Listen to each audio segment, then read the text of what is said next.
Owen Beck, you listed here. He's obviously had a good few championship loans now. Did well at Blackburn, probably, unless we're just wanting to keep round a homegrown player like a Tyler Morton. I'm guessing a championship move is in his future.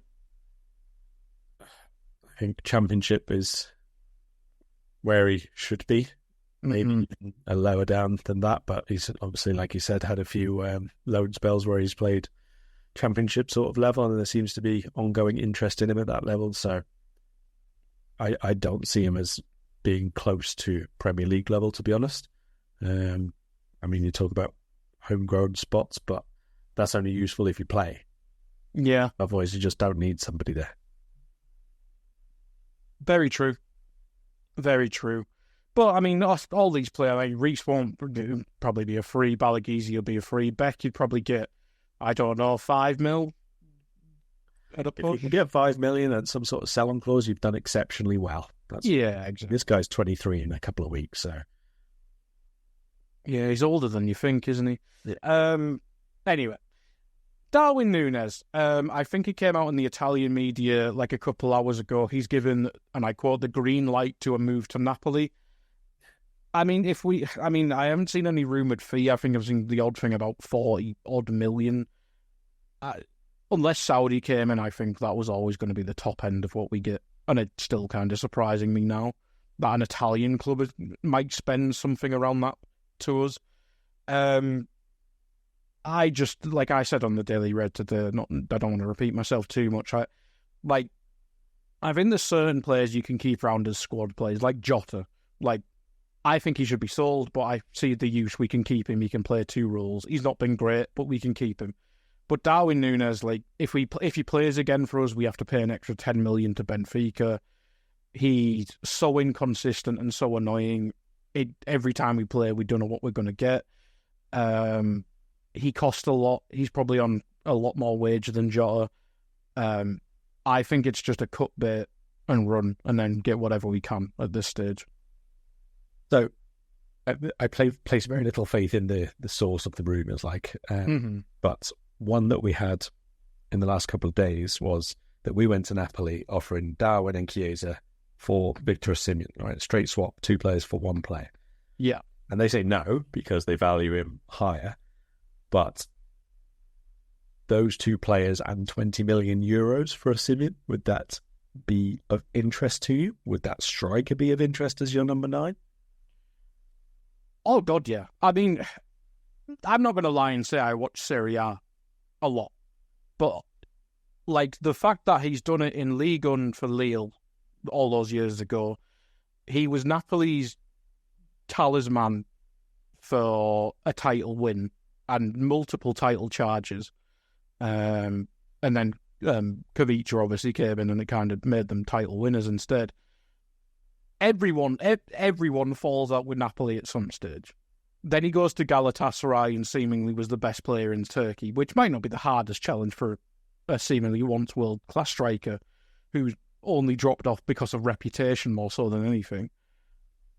Considering the money that's rumoured for Isak, for Ekitike, 60-odd million, like, Osimhen will probably be on more wage than Ekitike especially, but if we buy Isak for 150-odd million, he's going to be on north of 250 grand a week as well.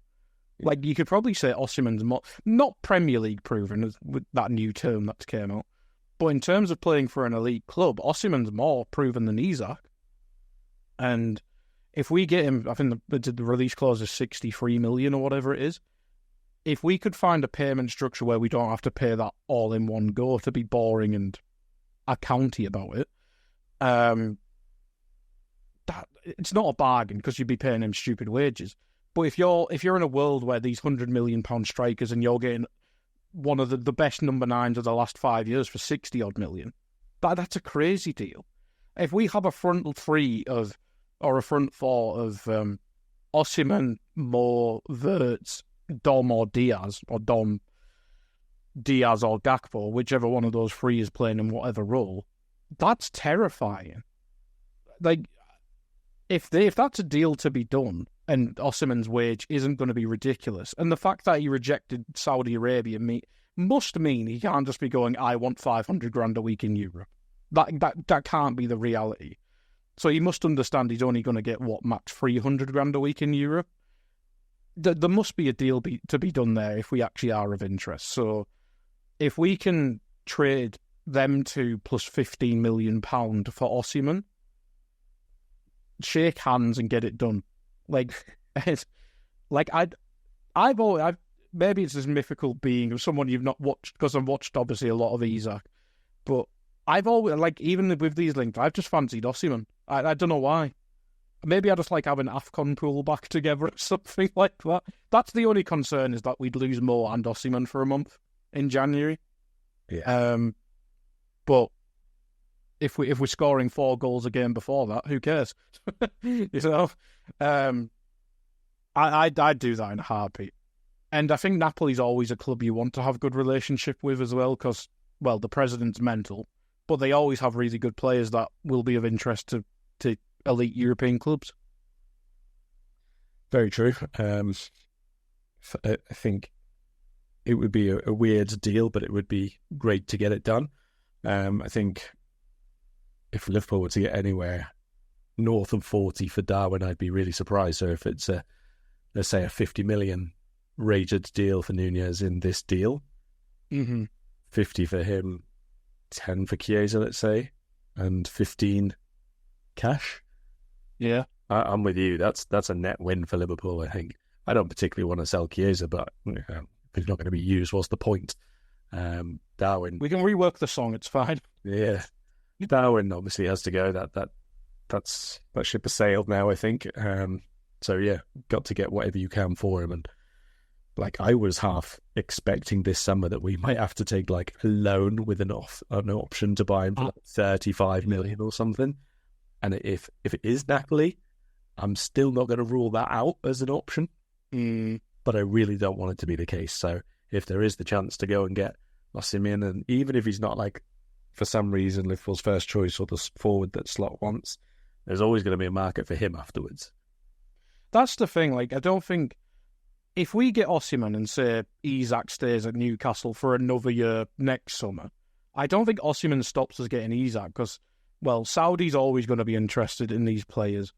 And if it's gone 2 years and Osimhen, let's just say Osimhen's a 12 to 16 goal a season striker instead of the 25 plus we want, you're still probably going to get 30 to 40 million from someone. And if Saudi come in for him, who clearly are interested, I mean, you're talking 50 odd easily.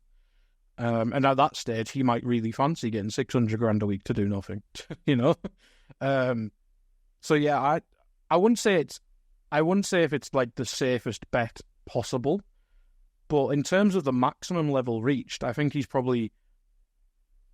the highest ceiling out of the strikers we're linked with. Yeah. But yeah, I'd do that in a heartbeat. I really would. And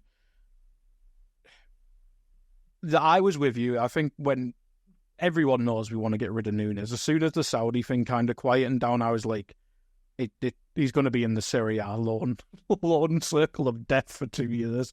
It's not an option of 40 million to buy him. And we everyone who's known Serie A is like, that's never getting triggered. So yeah, I was kind of scared of that. But I mean, what would you make of Darwin in Serie A? As I say, I'd like to watch more Serie A. I just don't get around to it really. But we've seen Conte have this relationship with number 9s quite a lot. Lukaku's done it for other managers, but Conte is the perfect manager for him. Inter Milan strikers Lautaro was really good under him. Diego Costa was really good under him. Do you think he's a manager who could actually refine Darwin to not be daft? I mean, that sounds harsh, but that's the word I'd use for Darwin. He's just daft. I think the answer might be yes, but only for a period of 3-4 months at a time. Yeah. Because of both of them. Conte is a nightmare to deal with on an ongoing basis, obviously. He's so demanding, very unforgiving, really good, obviously, in terms of coaching and simplifying the game sometimes and giving clear direction as to the job and so on and so forth. And I do think that Darwin would really benefit from that kind of a hands-on approach. But also Darwin gets a bit stroppy and moody and forgetful. And I think that would drive Conte wild. And the reaction of Conte would not be something that Darwin likes. So I can see it working for like a season or a half season or something, but I could also see it being something that doesn't end too well. And I'm still all for it happening so that A, we get to see it, and B, it's not Liverpool's issue. That's the thing. Like, he could go to Napoli and he'd look like the best striker in the world for 3 months and everyone would kind of laugh at Liverpool. And I'd just be like, it's not going to last. I just know it's not going to last. We've seen stretches of play where he looked amazing. Reds, it's Jack here, and that was a clip from one of Anfield Index's audio podcasts.